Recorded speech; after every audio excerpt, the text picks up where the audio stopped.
வலைக்கும் அஸ்ஸலாம் வரஹ்மத்துல்லாஹி வ பரகாத்துஹு. தீண்டாமை, சமத்துவமின்மை, ஏற்றத்தாழ்வு ஆகியவை எந்த சமுதாயத்தில் தலைவிரித்தாடுகின்றதோ அந்த சமுதாயத்திற்கு சாபக்கேடுதான். அந்த சமுதாயம் ஒருபோதும் உயரப்போவதும் இல்லை. அது புரையோடி போன புண்ணுக்கு சமமாகும். இந்த நோயால் பீடிக்கப்பட்டிருக்கும் எந்த நாடும் அமைதி, பாதுகாப்பு ஆகியவற்றின் இருப்பிடமாக விளங்கவோ உண்மையான முன்னேற்றத்தை பெறவோ முடியாது.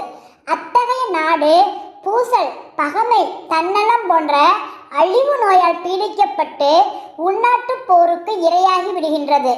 மனிதர்களுக்கிடையே வேற்றுமை பாராட்டுவதும், சிலரை உயர்ந்தவர்களாகவோ சிலரை தாழ்ந்தவர்களாகவோ கருதுவதும் அவ்வேற்றுமை நிறம், இனம் ஆகியவற்றின் பெயரால் இருப்பினும் சரி, பணம், தேசம், சமுதாயம் ஆகியவற்றின் பெயரால் இருப்பினும் சரி, உண்மையில் அந்த சமூகத்தின் முகத்தில் அது ஒரு பெரிய கோரத் தழும்புதான். நன்கு சிந்தித்து பார்த்தால் தீண்டாமை, ஏற்றத்தாழ்வு ஆகியவை இயற்கைக்கு புறம்பானவை என்ற உண்மை புலப்படும். இன்று நமது நாடும் அதே சாபக்கேட்டில் தான் சிக்குண்டு கிடக்கின்றது. இங்கு மனிதர்கள் மிருகங்களை விட கேவலமாக கருதப்படுகின்றார்கள். இதற்கான சான்று நமக்கு எந்நேரமும் கிடைத்து கொண்டே இருக்கின்றது. ஒரு பாத்திரத்தில் நாய் ஒன்று வாய் வைத்து விட்டால் கூட பலர் அதை சகித்துக் கொள்கின்றார்கள். ஏன், மனதில் எவ்வித அருவருப்பும் இன்றி அந்த பாத்திரத்தை உபயோகிக்கவும் செய்கின்றார்கள்.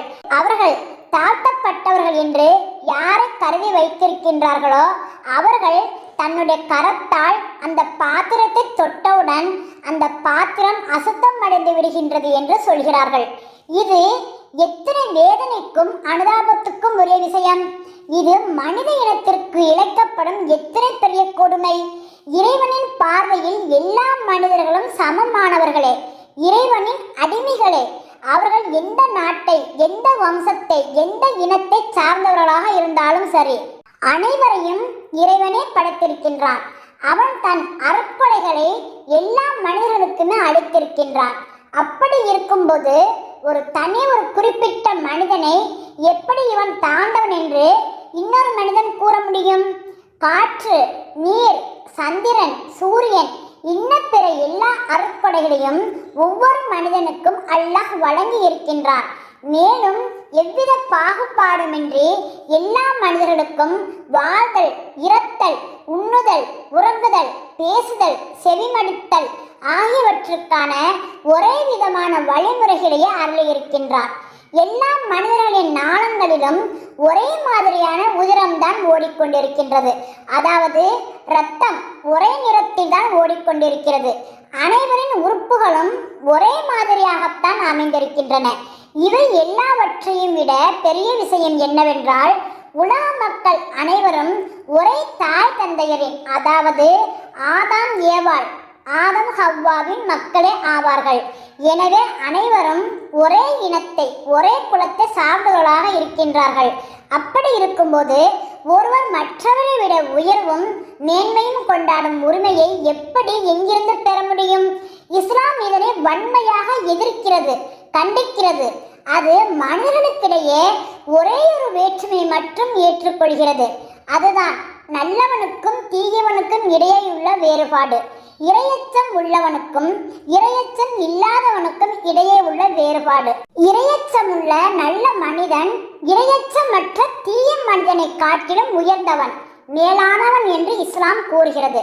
இந்த ஒரே ஒரு வேறுபாட்டைத்தான் தெளிந்த ஆரோக்கியமான அறிவு ஏற்றுக்கொள்கிறது.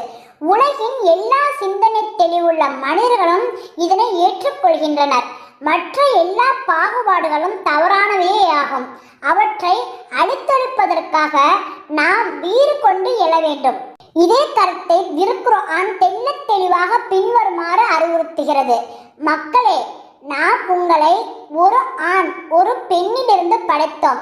நீங்கள் ஒருவரை ஒருவர் அறிந்து கொள்ளும் பொருட்டு உங்களை பல சமுதாயங்களாகவும் பல கோத்திரங்களாகவும் ஆக்கினோம். உங்களில் எவர் பயபக்தி உடையவராக இருக்கின்றாரோ அல்லாஹ்விடத்தில் நிச்சயமாக அவர்தான் மிக்க கண்ணியம் உள்ளவராவார்.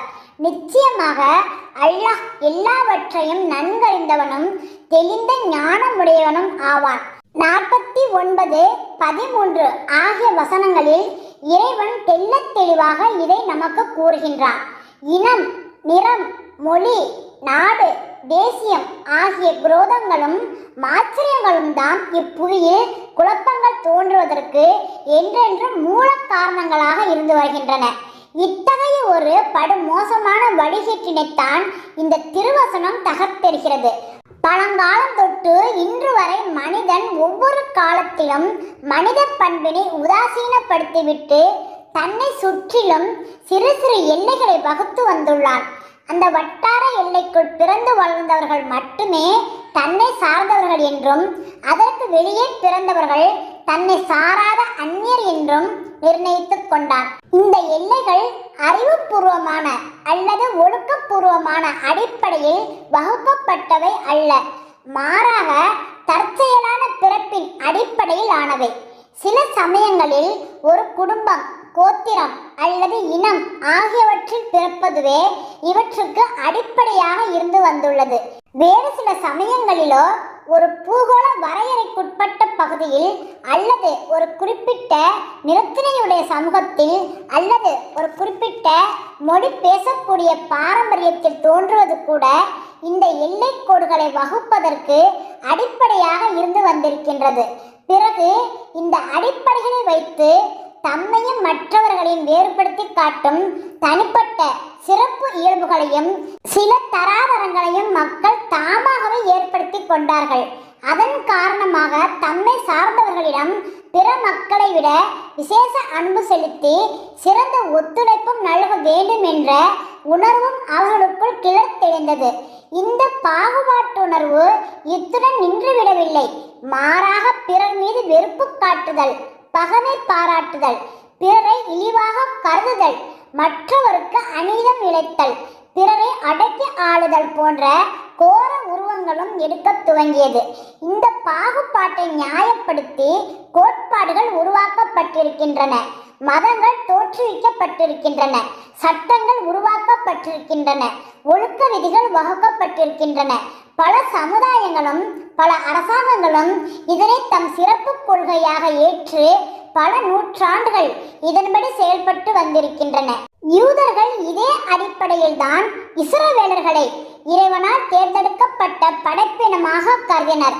தங்கள் மார்க்க சட்ட திட்டங்களில் கூட இஸ்ரவேலர் அல்லாத மக்களின் உரிமைகளையும் தகுதிகளையும் தாழ்த்தி வைத்திருந்தனர். இதே பாகுபாடுதான் இந்துக்களிடத்திலும் வர்ணாசிரம தர்மத்தை தோற்றுவித்தது. இதன் மூலமாகத்தான் பிராமணர்களின் ஆதிக்கம் நிலைநாட்டப்பட்டது. உயர்குலத்தோரின் முன்னால் எல்லா மனிதர்களும் தாண்டல்களாகவும் தூய்மை அற்றவர்களாகவும் கருதப்பட்டனர். சூத்திரர்கள் இழிவு படுகொலியில் வீசி எறியப்பட்டனர். கருப்பர் வெள்ளையர் எனும் பாகுபாட்டின் காரணமாக ஆப்பிரிக்காவிலும் அமெரிக்காவிலும் கருப்பர்கள் மீது நடத்தப்பட்ட வெறியாட்டங்கள் பற்றி வரலாற்று ஏடுகளில் நாம் தேடிக்கொண்டிருக்க வேண்டியதில்லை. இன்று இதோ 20ஆம் நூற்றாண்டில் ஒவ்வொரு மனிதனும் தம் கண்களால் நேரடியாக அவற்றை பார்க்க முடியும். ஐரோப்பியர்கள் அமெரிக்க பெருநிலத்தில் புகுந்து செவ்விந்திய இனத்தவர் மீது புரிந்த அக்கிரமம் ஆசியாவிலும் ஆப்பிரிக்காவிலும் வசித்து வந்த பழங்குன்றிய சமுதாயத்தினர் மீது தம் ஆதிக்கத்தை நிலைநாட்டிக் கொண்டு அவர்கள் புரிந்த அடாத கொடுந்தேல்கள் ஆகியவற்றின் பின்னணியிலும் கூட பின்வரும் வேற்றுமை உணர்வுதான் தூண்டும் சக்தியாக அமைந்திருந்தது. அதாவது தமது நாட்டுக்கும் சமுதாயத்திற்கும் அப்பால் பிறக்கின்றவர்களின் உயிர், உடைமை, மானம், மரியாதை ஆகியவற்றை பறிப்பதற்கு தமக்கு உரிமை உண்டு. அவர்களை கொள்ளையடிப்பதற்கும் அடிமைப்படுத்திக் கொள்வதற்கும் தேவைப்பட்டால் உலக வாழ்விலிருந்தே அவர்களை அழித்தொழிப்பதற்கும் கூட தமக்கு உரிமை உண்டு என எண்ணினார்கள். மேலை நாட்டினரின் தேசியவாதம் ஒரு சமுதாயத்தினரை இன்னொரு சமுதாயத்தவருக்கும் ஒரு தேசத்தாரை இன்னொரு தேசத்தாருக்கும் எப்படிப்பட்ட ஜென்ம விரோதிகளாக ஆக்கி வைத்து விட்டது என்பதற்கான படுமோசமான சான்றுகளான சமீப காலத்திய போர்களில் நாம் கண்கூடாக கண்டுவிட்டோம், இன்னும் கண்டுகொண்டு இருக்கின்றோம். இது போன்ற பாகுபாட்டுணர்வுகளை தகர்த்தெறிவதற்காகவே திருக்குர்ஆனின் மேற்கூறப்பட்ட திருவசனம் இறக்கி அருளப்பட்டது. அந்த வசனத்தில் இறைவன் எல்லா மனிதர்களையும் அறைகூவி அழைத்து 3 முக்கிய அடிப்படை உண்மைகளை இரத்தின சுருக்கமாக விளக்கியுள்ளார். முதலாவதாக, உங்கள் அனைவரின் மூலக்கூறும் ஒன்றே. ஒரே ஆண் ஒரே பெண்ணிலிருந்துதான் உங்கள் மனித இனம் முழுவதும் தோன்றியுள்ளது. இன்று உலகில் காணப்படும் உங்கள் இனங்கள் அனைத்தும் உண்மையில் ஒரு பூர்வீக இனத்தின் கிளைகளே ஆகும். அந்த பூர்வீக இனம் ஒரு தாய் தந்தையிலிருந்து துவங்கியதே ஆகும். இந்த அடிப்படை தொடரில் எந்த இடத்திலும் நீங்களாக கற்பித்துக் கொண்டிருக்கும் இந்த வேற்றுமைகளுக்கும் ஏற்றத்தாழ்வுகளுக்கும் எந்தவித ஆதாரமும் இல்லை. ஒரே இறைவன்தான் உங்களை படைத்தான். பலவித மனிதர்களை பலவித கடவுள்கள் படைக்கவில்லை. ஒரே மூலப்பொருளால் தான் நீங்கள் உருவாகி இருக்கின்றீர்கள். சில மனிதர்கள் மட்டும் ஏதோ ஒரு தூய்மையான உயர்ந்த மூலப்பொருளாலும் வேறு சிலர் ஏதோ சில தூய்மையற்ற தாழ்ந்த மூலப்பொருளாலும் உருவாக்கப்படவில்லை. ஒரே வழிமுறையில் தான் நீங்கள் அனைவரும் பிறந்திருக்கின்றீர்கள். பலதரப்பட்ட மனிதர்களின் பிறப்பு முறைகள் தனித்தனியானவை அல்ல. நீங்கள் அனைவரும் ஒரே தாய் தந்தையரின் மக்களே.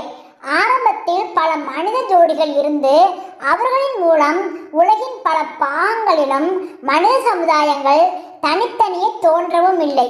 இரண்டாவதாக, பூர்வீகத்தில் ஒரே இனமாக இருந்த போதிலும் நீங்கள் பல சமுதாயங்களாகவும் கோத்திரங்களாகவும் பிரிந்துவிட்டிருப்பது ஒரு இயற்கையான விஷயமாகும். உலகம் முழுவதும் எல்லா மனிதர்களுக்கும் ஒரே குடும்பம் ஒதுக்க முடியாது என்பது வெளிப்படையான ஒன்றாகும்.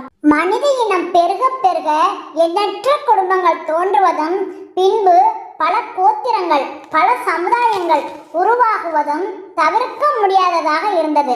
இதே போன்ற மனிதன் பூமியின் பல பகுதிகளில் வசிக்க துவங்கிய பின்னர் உடல் அமைப்பு, நிறம், மொழி, நடை, உடை, பாவனைகள், வாழ்க்கை முறைகள் ஒன்றுக்கொன்று மாறுபட்டேயாக வேண்டி இருந்தது. ஒரே பகுதியில் வசிப்போர் ஒருவருக்கொருவர் நெருங்கியவர்களாகவும் வெகு தொலைவில் வசிப்போர் நெருக்கமற்றவர்களாகவும் தான் இருக்க வேண்டி வந்தது.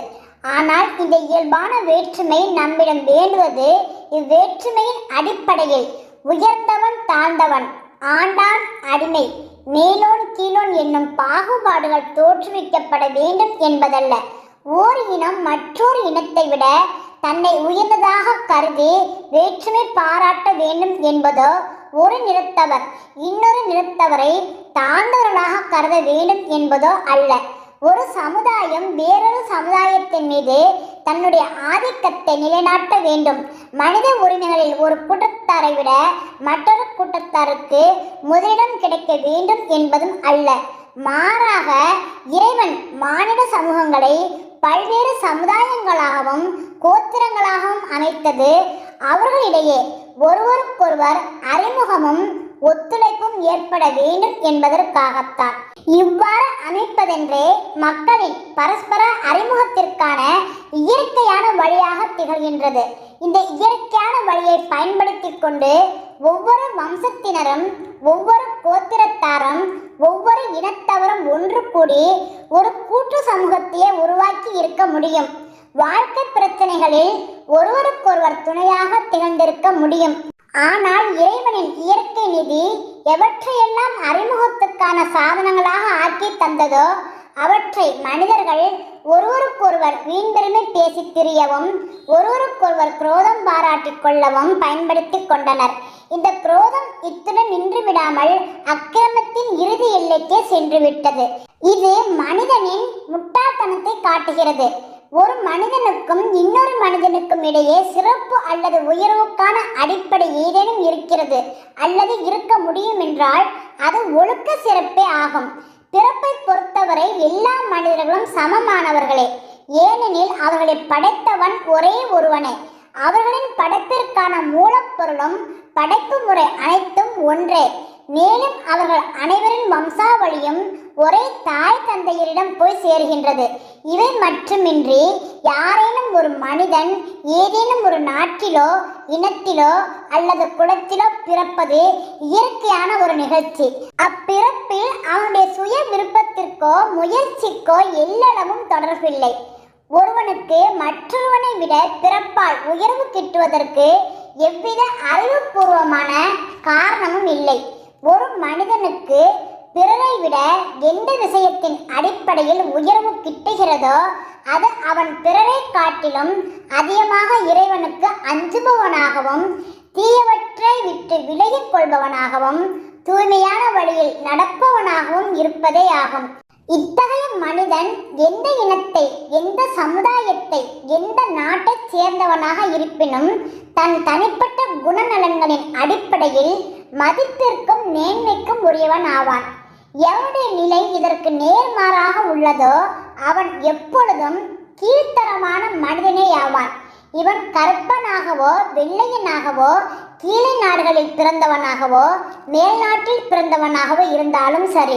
குர்ஆனின் ஒரு சிறிய வசனத்தில் விளக்கப்பட்டுள்ள இந்த உண்மைகளைத்தான் அண்ணன் நாயகம் ஸல்லல்லாஹு அலைஹி வஸல்லம் அவர்கள் தம்முடைய சொற்பொழிவுகளில் மேலும் விளக்கி கூறியுள்ளார்கள். மக்காவை வெற்றி கொண்ட போது கௌபாவை இறை ஆலயத்தை வலம் வந்து தவாப் செய்த பின் பெருமானார் ஸல்லல்லாஹு அலைஹி வஸல்லம் அவர்கள் ஆற்றிய சொற்பொழிவில் இதனை கூறினார்கள். உங்களிடமிருந்து அறியாமை காலத்தின் குறைகளையும் அதன் வீண் பெருமைகளையும் போக்கிவிட்ட இறைவனை துதித்து நன்றி செலுத்துகின்றேன். மக்களே, எல்லா மனிதர்களும் இரண்டே பிரிவினராக பிரிகின்றார்கள். ஒருவர் நல்லவர், இறையச்சம் உள்ளவர், அவரை இறைவனின் பார்வையில் கண்ணியம் மிக்கவர். மற்றொருவன் தீயவன், துர்ப்பாக்கியவான், அவன் அல்லாஹ்வின் பார்வையில் இழிவுக்குரியவன். அன்றி மனிதர் அனைவரும் ஆதமின் மக்களே ஆவர். அல்லாஹ் ஆதம் அலைஹிஸ்ஸலாம் அவர்களை மண்ணிலிருந்து படைத்தார். ஆதாரம் பைஹகி திருமதி. தன் இறுதி ஹஜ் பயணத்தின் போது பெருமானார் ஸல்லல்லாஹு அலைஹி வஸல்லம் அவர்கள் ஒரு சொற்பொழிவில் நவின்றார்கள். மக்களே, எச்சரிக்கையுடன் இருப்பீராக. உங்கள் அனைவரின் இரட்சகன் ஒரே ஒருவனே. அரேபியனுக்கு அரேபியர் அல்லாதவனை விடவோ, அரேபியர் அல்லாதவனுக்கு அரேபியனை விடவோ, கற்பனுக்கு வெள்ளையனை விடவோ, வெள்ளையனுக்கு கற்பனை விடவோ இறையச்சத்தை பொறுத்தே தவிர எந்தவித மேன்மையும் இல்லை. இறைவனிடத்தில் மிகுந்த மதிப்புள்ளவர் உங்களில் மிகுந்த இறையச்சம் உள்ளவரே. கூறுங்கள், நான் உங்களிடம் இறைவனின் தூதை சேர்ப்பித்து விட்டேன் அல்லவா? மக்கள் பதிலளித்தனர், ஆம் இறைவனின் தூதரை சேர்ப்பித்து விட்டீர்கள். அப்படியெனில் இங்கே வருகை தந்திருப்போர் இங்கே வராதவர்களுக்கு இந்த விஷயத்தை எட்டச் செய்யட்டும். ஆதாரம் பைஹகி. ஒரு ஹதீஸில் பெருமானார் ஸல்லல்லாஹு அலைஹி வஸல்லம் அவர்கள் அறிவுரை பகர்கிறார்கள். நீங்கள் அனைவரும் ஆதமின் மக்கள். ஆதமும் மண்ணால் படைக்கப்பட்டிருந்தார். மக்கள் தம் முன்னோர்களை பற்றி பெருமையடித்துக் கொள்வதை விட்டுவிடட்டும். இல்லையெனில் அவர்கள் இறைவனின் பார்வையில் ஓர் அற்ப புழுவை விட இழிந்தவர்களாக ஆகிவிடுவார்கள். மற்றொரு ஹதீஸில் கூறுகிறார்கள், அல்லாஹ் மர்மை நாளில் வம்சத்தை பற்றியும் பரம்பரையை பற்றியும் கேட்க மாட்டான். இறைவனிடத்தில் அனைவரையும் விட கண்ணியம் வாய்ந்தவர் உங்களில் எவர் மிகுந்த இறையச்சம் கொண்டவரோ அவரே ஆவார். ஆதாரம் இப்னு ஜரீர். அல்லாஹ் உங்கள் தோற்றங்களையும் செல்வத்தையும் பார்ப்பதில்லை, உங்கள் உள்ளங்களின் பாலும் செயல்களின் பாலும் தான் நோட்டமிடுகின்றான். ஆதாரம் முஸ்லிம், இப்னு மாஜா. இந்த அறிவுரைகள் வெறும் வார்த்தையளவில் மட்டுமே இருக்கவில்லை. இஸ்லாம் தன் அறிவுரைக்கேற்ப இறை விசுவாசிகள் கொண்ட ஒரு உலகளாவிய சகோதரத்துவ சமுதாயத்தை செயலளவிலும் உருவாக்கி காட்டிவிட்டது. அச்சமுதாயத்தில் நிறம், இனம், மொழி, குலம், தேசம் ஆகிய எவ்வித பாகுபாடும் இல்லை. அதில் உயர்வு, தாழ்வு, தீண்டாமை, பிரிவினை, வகுப்பு, மாச்சரியம் ஆகியவை அறவே கிடையாது. அதில் பங்கு பெறும் எல்லா மனிதர்களும் எந்த இனத்தை, எந்த குலத்தை, எந்த நாட்டை சார்ந்தவர்களாயினும் முழுக்க முழுக்க சமமான உரிமைகளுடன் பங்கு பெற முடியும். அவ்வாறு பங்கு பெற்றும் இருக்கின்றனர். மனித இன சமத்துவம், ஒற்றுமை ஆகிய உன்னத நெறிகளுக்கு இஸ்லாமிய சமுதாயத்தில் எந்த அளவிற்கு வெற்றிகரமான செயல் வடிவம் தரப்பட்டுள்ளதோ அதற்கு நிகரான ஒரு செயல் வடிவத்தை உலகின் எந்த மதத்திலும் எந்த அமைப்பிலும் காண முடியவில்லை, ஒருபோதும் காணப்பட்டதும் இல்லை என்பதை இஸ்லாத்தின் எதிரிகள் கூட ஒப்புக்கொள்ள வேண்டியதாகிவிட்டது. இவ்வுலகின் எல்லா திசைகளிலும் பரவியிருந்த எண்ணற்ற இனங்கள், சமுதாயங்கள் ஆகியவற்றை ஒன்று சேர்த்து ஒரே சமுதாயமாக உம்மத்தாக கொள்கையின் அடிப்படையில் இணைந்து செயல்படும் ஒரே லட்சிய குழுவாக ஆக்கிய பெருமை இஸ்லாம் ஒன்றுக்குத்தான் உண்டு. மேற்கூறிய திருவசனத்தின் இறுதியில் கூறப்பட்டிருக்கும் நிச்சயமாக அல்லாஹ் எல்லாவற்றையும் நன்கு அறிந்தவனாகவும் தெளிந்த ஞானியாகவும் இருக்கின்றான் என்ற வாசகத்தின் கருத்து இதுவேயாகும். யார் உண்மையில் உயர்ந்த தகுதி உள்ள மனிதன், யார் குணத்தில் தாழ்ந்த தகுதியுடையவன் என்பதை இறைவனே நன்கறிவான். உயர்ந்தவன் தாழ்ந்தவன் என்று கணிப்பதற்கு மக்கள் தாங்களாகவே அமைத்து வைத்திருக்கும் அளவுகோல்கள் இறைவனிடத்தில் செல்லக்கூடியவை அல்ல. இவ்வுலகில் உயர் தகுதி உடையவனாக கருதப்படும் மனிதன் இறைவனின் இறுதி தீர்ப்பின் போது மிகவும் கேவலமான மனிதனாகவும் ஆகிவிடக்கூடும். இதே போல இவ்வுலகில் மிக தாழ்ந்தவனாக கருதப்படுபவன் அங்கே மறுமையில் மிகவும் உயர்ந்த தகுதிக்கும் கண்ணியத்திற்கும் உரியவனாக ஆகவும் கூடும். உலகில் கிடைக்கப் பெறும் கண்ணியமும் இழிவும் முக்கியத்துவம் வாய்ந்தவை அல்ல. மாறாக இறைவனிடமிருந்து ஒருவனுக்கு கிடைக்கின்ற கண்ணியமும் இழிவும் தான் மிக முக்கியத்துவம் வாய்ந்தவையாகும். எனவே தன்னை இறைவனின் பார்வையில் கண்ணியத்திற்கு உரியவனாக ஆக்கும் மேலான நற்குணங்களை தன்னுள் உருவாக்கிக் கொள்வதிலேயே மனிதன் கண்ணும் கருத்துமாக இருக்க வேண்டும். இறைவனுக்கு அஞ்சுவோம், இறைவனின் கட்டளைக்கு கீழ்ப்படிவோம். அல்ஹம்துலில்லாஹ்.